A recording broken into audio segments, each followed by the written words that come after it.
বল্টু পর্ব ৯। চলুন তাহলে শোনা যাক। নতুন কাজ যেদিন থেকে পেয়েছে বল্টুর আর অর্থকষ্টে থাকতে হয় না।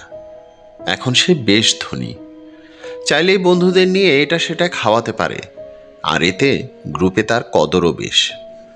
এখন দাদির ভরসায় তাকে আর বসে থাকতে হয় না, বরং তার রোজগারে দাদিকে দুবেলা খাওয়াতে পারে। দাদির ভিক্ষে করাটা তার পছন্দ না। দাদিকে এটা না করা থেকে বিরত রাখতে সে মরিয়া, অথচ বারণ করবি কীভাবে? সুযোগ বুঝে তাই একদিন বলে ফেলে, ও দাদি, তুমি এখন আর ভিক্ষা করো না। আমি তো তোমারে খাওন কিনা দিতে পারি, তাইলে তুমি ভিক্ষা করবা কেন? আমি রুজি করুম আর তুমি মেম সাহেব হইয়া পা ডুলে খাইবা। ও দাদি, কও না আর ভিক্ষা করতে যাইবা না? আমি তো তোর মতো জমিদারের জি না যে মেম সাহেব হমু। তুমি তো আমার কাছে মেম সাহেবই। ও দাদি, তুমি আর ভিক্ষা করো না। আরে, ভিক্ষা না করলে আমার হাত পা কেমন কেমন জানি করে। ছোটবেলা থেকে এটাই কইরা আইতাছি, এখন কি আর চাইলে বন্ধ করতে পারুম রে? সে জানে দাদি ভালোবাসে, কিন্তু খারাপ লাগে তখনই যখন দাদির সাথে তাল মিলাতে না পারলে তাকে বকা দেয়, দূর দূর করে তাড়িয়ে দেয়, নতুবা মারে। বল্টুর এগুলোর কোনোটাই ভালো লাগে না, কিন্তু দাদি যে ভিক্ষা করে সেটাও তো তার পছন্দ না। বারণ করলে বঞ্চনা আর তিরস্কারই জোটে তার ভাগ্যে। দাদি তিরস্কারের চাইতে তার ভালোবাসাটা প্রয়োজন, তাই সে সেটাকে বেছে নেয়। আর দাদিকে বারণ করতে গিয়েও ব্যর্থতার হাত ধরে ফিরে আসে। দাদির সব কিছুই ভালো লাগে, শুধু এটাই সে সইতে পারে না যখন তাকে বলে, তুই তো একটা টোকাই, ওই আবর্জনায় তোরে টোকাইয়া পাইছি, আমি না নিলে আজ বাইচা থাকতে পারতি না। কি হতো দাদি যদি বলতে পারতো, তুই তো আমারই কলিজার টুকরা, আমি তোর আত্মীয়, অতি আপনজন। প্রতিবারই দাদির কাছে এমনটা আশা করে, কিন্তু সে আশাটা আশাই থেকে যায়। রাতের শেষ ট্রেনটাও চলে যাওয়ার পর বল্টু ফ্লোরে বাবা মায়ের ছবি আঁকে। ছবির মাঝখানে বসে সে কথা বলে যাচ্ছে। দাদিরে অনেক বুঝাইলাম, কিন্তু কিছুতেই রাজি হইল না। আচ্ছা মা, তুমি কত দেখি, ভিক্ষা করাটা কি বাজে কাজ না? ম্যাডাম আপায় আমাকেও এইটাই শিখাইছে। জানো, আমি নিজে কইছি তুমি আর ভিক্ষা করো না, আমি তোমারে খাওয়ানোর ব্যবস্থা করুম। কিন্তু হ্যাঁ, ভিক্ষা না করলে নাকি তার হাত পা ব্যথা করে। কথাগুলো বলার পর সে কিছুক্ষণ চুপ থাকে। কুকুরটা তার প্রশ্নের সাথে তাল মিলিয়ে ঘেউ ঘেউ করে যায় আর লেজ নাড়ে। বাবা মাকে অনেক কথাই সে বলছে এক এক করে। তারপর যে কথাটা বলার জন্য প্রস্তুত, সেটা তার মনের গহীনে দীর্ঘদিন ছিল লালিত। চাইলেও কাউকে প্রশ্নটা জানতে দেয়নি, কিন্তু উত্তর জানার জন্য আজও সে ব্যাকুল। মা, আমারে কেন তুমি ডাস্টবিনে ফেলাই দিলা? কেন তোমার কাছে রাখলা না? আচ্ছা মা, আমি কি পাপ মানুষ? জানো মা, পুলিশ চাচাই কইছে মানুষ কোনোদিন পাপ হয় না, আমরা নাকি খোদার শ্রেষ্ঠ মাকলুকাত।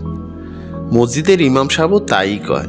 আবার মন্দিরের ঠাকুরকর্তা হ্যাঁ আমারে কইছে আমি নাকি তার ঈশ্বরের পোলা। আমি তারে একদিন কইছিলাম, আমি কি পাপ মানুষ? আমারে কইছে, পাপ হইলে তো তুই পাপই হইতি, তুই তো ঈশ্বরের পোলা, তাইলে তুই পাপি হইবি কেমনে? কিছুক্ষণ নীরব থাকে, তারপর আবার নতুন করে জিজ্ঞেস করে, জানো মা, সালমার মায় কইতো আমরা সব মানুষ নাকি মার পেটে জন্ম নেই, তারপর এই দুনিয়াতে আয়সা করি। আচ্ছা, পেটে কি একটা ঘর আছে?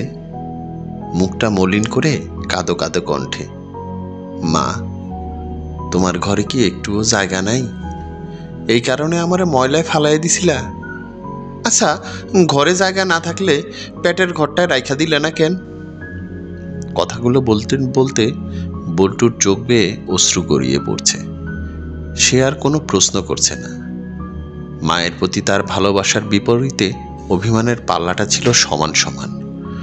তার অভিমান গচ্ছিত সম্পদের মতো, যা কারো সামনে উপস্থাপন করতে পারে না। একটা যুদ্ধ নিজের সাথে নিজেরই। অপ্রকাশিত অভিমান তাকে ধীরে ধীরে সীমার করে তুলছে। ভালোবাসার প্রতি যে টান আকাঙ্ক্ষা, সেটা অনেকটা কমে যায় অভিমানের কাছে। তাই তো শায়লার আম্মাকে আর আম্মা ডাকার আকাঙ্ক্ষা তার নেই। অন্যদিকে ম্যাডাম আপা সেদিন তার মা হতে চেয়েছিল, কিন্তু মায়ের তেষ্টা যে লোপ পেয়ে গেছে তার, তাই সেখান থেকেও সে ফিরে আসে। বল্টু জানে তার প্রশ্নের উত্তর কারো কাছে নেই, আছে শুধু তার মায়ের কাছে। অথচ মা তার আজও অচেনা একটা কল্পনা, যাকে সে লালন করে ছবি আঁকে। শরীরটা নিদ্রায় ঢলে পড়তে চায়, তাই আর দেরি না করে বস্তার ভিতরে অর্ধেকটা ঢুকে মায়ের পাশে শুয়ে থাকে, চোখ বন্ধ। তবু অশ্রুফোঁটা একটু একটু করে গড়িয়ে পড়ছে ছবিতে। রাত এখন গভীর, শূন্য প্ল্যাটফর্ম। জেগে আছে সোডিয়াম বাতি, জেগে আছে চাঁদ। ফ্লোরে আঁকা ছবিটাও একপাশে জেগে আছে এবং বল্টু তার পাশেই ঘুমাচ্ছে। এদিকে প্রতিদিন সকালে বল্টু আর তার সাথীরা একজোট হয়ে নাস্তা করে দোকানে, তারপর যার যেমন কাজে চলে যায়। আবার দেখা হয় তাদের সন্ধ্যার পরে। তখন তারা নিজের মতো করে সময় কাটায়।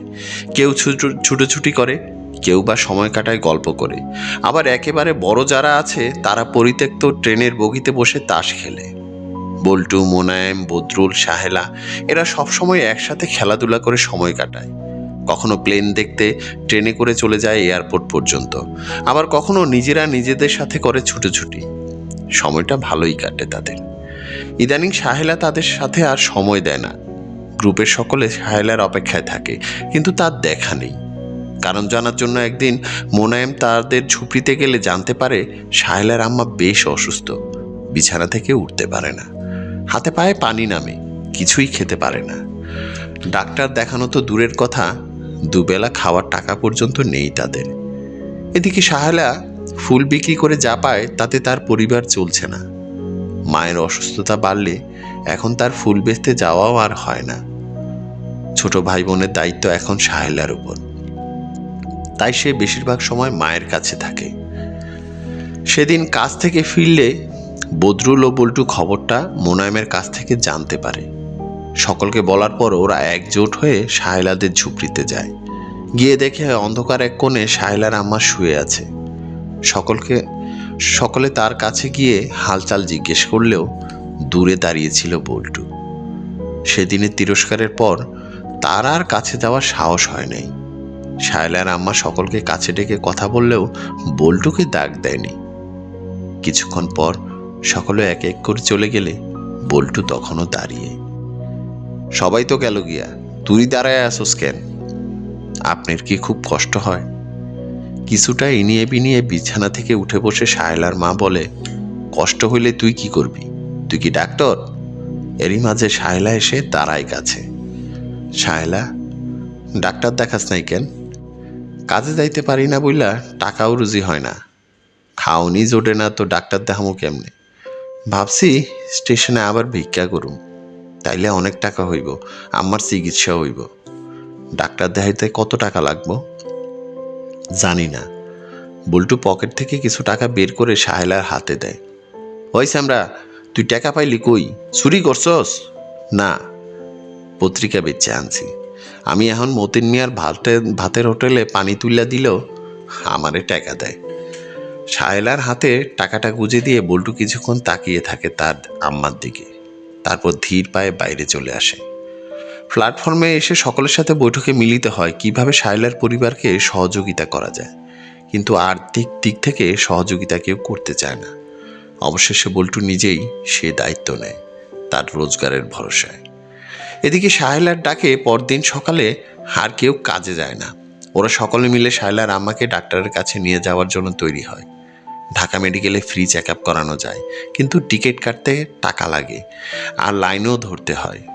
ওরা সবাই মিলে সেই ব্যবস্থা করেছে।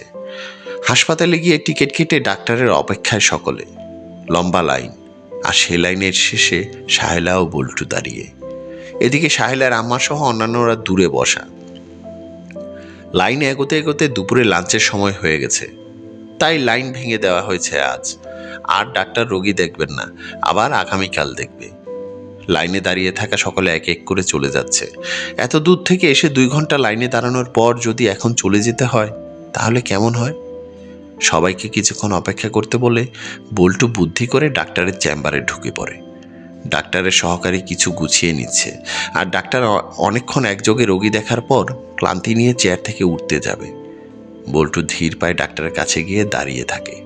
সহকারী এসে বাইরে বেরিয়ে যাওয়ার জন্য তাকে ধমক দিয়েও নাড়াতে পারেনি। তারপর হাতের বাহুতে ধরে টেনে হিঁচড়ে বাইরে ফেলে দিয়ে আসে। সে পাশের রুমে চলে যায়। বল্টু উঠে গিয়ে আবার ডাক্তারের সামনে উপস্থিত হয়। আবার তুমি এসেছো? তোমাকে তো বলা হলো আজ আর রোগী দেখা হবে না। তোমরা কেন বুঝতে চাও না বলো তো? স্যার, আমরা অনেক দূর থেকে আইছি।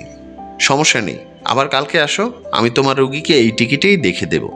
এখন আমার যেতে হবে, দুপুরে আবার অপারেশন আছে। তুমি ছোট, তাই এগুলো বুঝবে না। স্যার, আমরা অনেক কষ্ট করে টাকা জোগাড় করছি, আমরা তো গরিব। বল্টুর কথা ডাক্তার চুপ করে তাকিয়ে থাকে। এরই মধ্যে দরজার কাছে সাহেলা এসে দাঁড়ায়। সহকারী পাশের রুম থেকে এসে আবার তাকে হেঁচড়ে বাইরে নিয়ে যেতে চাইলে ডাক্তার বাধা দেয়। বল্টু দৌড়ে গিয়ে ডাক্তারের পা ধরে বসে। স্যার, আমাগরে ফিরিয়ে দিয়েন না, আমরা অনেক কষ্টে টাকা জোগাড় করছি। এই ছেলে, যদি ভুল না করি তোমাকে আমি প্ল্যাটফর্মে দেখেছি। সেদিন আমার কাছ থেকে ব্যাগ নিতে এসেছিলে আর আমি দেইনি, রাইট? হ স্যার, আমি প্ল্যাটফর্মেই থাকি। ব্যাগ নিতে দেইনি বলে আমাকে ঝাড়ি দিয়েছিলে। তারপর আমি আমার আম্মার হুইল চেয়ারটা ধাক্কা দিয়ে নিয়ে গাড়ি পর্যন্ত পৌঁছে দিতে বলেছিলাম, মনে আছে? জি স্যার, মনে পড়ছে। দাদি আমারে 100 টাকা দিছিল। পেশেন্ট কি তোমার মা? জি স্যার। দূরে দাঁড়িয়ে সাহেলা ঘটনাগুলো দেখতে থাকে। ঠিক আছে, যাও নিয়ে আসো, আমি দেখে দিচ্ছি। সাহেলা দৌড়ে গিয়ে তার মাকে নিয়ে আসে। বল্টু একপাশে দাঁড়ানো। কিছু পরীক্ষা নিরীক্ষা করে দীর্ঘক্ষণ দেখার পর রক্তের একটা টেস্ট দেয়, আর সাথে একটা স্লিপ। এই স্লিপটা নিয়ে গেলে তোমার মাকে ওরা তাড়াতাড়ি অ্যাকসেপ্ট করবে, আর টাকাও নেবে না। এই টেস্টের যা টাকা সেটা আমি দিয়ে দিব। আমি অপারেশনের জন্য বের হব, 3টার পর আমাকে রিপোর্ট এনে দেখাবে। ডাক্তার অপারেশনের জন্য চলে গেছে। প্রায় 2 ঘন্টা পর আবারও চেম্বারের দিকে আসতে দেখে বল্টু সহ সকলে দৌড়ে যায় রিপোর্ট হাতে নিয়ে। বন্ধ চেম্বার খুলে ডাক্তার বসে সব কিছু দেখছে। তারপর রোগীকে বাইরে বসতে বলে জিজ্ঞেস করে, বড় কেউ গার্ডিয়ান সাথে আছে কি না? ওরা বলে না। তারপর ডাক্তার সবাইকে বাইরে যেতে বলে এবং একজনকে পারমিশন দেয়। বল্টু এগিয়ে আসে, সাথে সাহেলাও। ও পেশেন্টের কি হয়? ওর আম্মা। ওর আম্মা মানে? পেশেন্ট তোমার কিছু হয় না? না। তাহলে আমার সাথে মিথ্যে বলেছ? না স্যার, মিথ্যা কই নাই। আমি তো তারে মা ডাকছি। হ্যাঁ, আমারে পোলা ডাকে না কেন? আমি তো টোকাই। সেটা কেমন? আচ্ছা ঠিক আছে, যাই হোক। শোনো, ওনার একটা কিডনি অচল, আরেকটা অচল হয়ে যাচ্ছে। 2টো কিডনি অচল হয়ে গেলে মানুষ বাঁচে না বেশি দিন। স্যার, তাহলে কি করতে হইব? আমি কিছু ওষুধ লিখে দিচ্ছি, খাওয়াতে থাকো। 2টো কিডনি ড্যামেজ হয়ে গেলে কিডনি পাল্টাতে হবে। সেটা অনেক টাকার প্রয়োজন, তোমরা পারবে না। তাই এখন থেকেই ব্যবস্থা নাও। স্যার, কিডনি কি বাজারে কিনতে পাওয়া যায়? একজনের শরীর থেকে আরেকজনের শরীরে কিডনি প্রতিস্থাপন করতে হয়। যার শরীর থেকে এটা লাগায় হ্যাঁ কি মারা যায়? না। একজন মানুষের 2টো কিডনি থাকে, একটা নষ্ট হলে অন্যটা কাজ করবে। তাহলে স্যার, আমারও কি 2টা কিডনি আছে? হা হা হা হা, প্রতিটা মানুষের 2টো থাকে। ডাক্তারের কথায় শায়লা কাঁদতে থাকে। ওরা সকলে এখন জানে শায়লার আম্মার কিডনি নষ্ট, বেশি দিন বাঁচবে না। এদিকে বল্টু সারাদিন খেটে যা পায় তাতে নিজের জন্য খাবার কিনে বাকিটা শায়লাকে দিয়ে দেয়। অন্যদের পরিবার আছে, তাই কেউ আর শায়লাকে আর্থিক সহযোগিতা করতে পারে না। বল্টুর তো কোনো পরিবার নেই, বাবা নেই, মা নেই, ভাই বোন নেই। এক দাদি আছে, তাও আপন না। আর আছে কুকুরটা। দাদির জন্য খাবারের ব্যবস্থা সে কোনো না কোনোভাবে করে। দাদি ভিক্ষা করে যা পায় তাতে দিয়ে তার দুবেলা দিব্যি চলে যায়। তবুও বল্টু দাদির জন্য এটা সেটা কিনে নিয়ে আসে। শায়লার পরিবার এখন বল্টুর উপর জন্য চলে, কিন্তু বল্টু আজও শায়লার আম্মার কাছে গ্রহণযোগ্যতা পায়নি।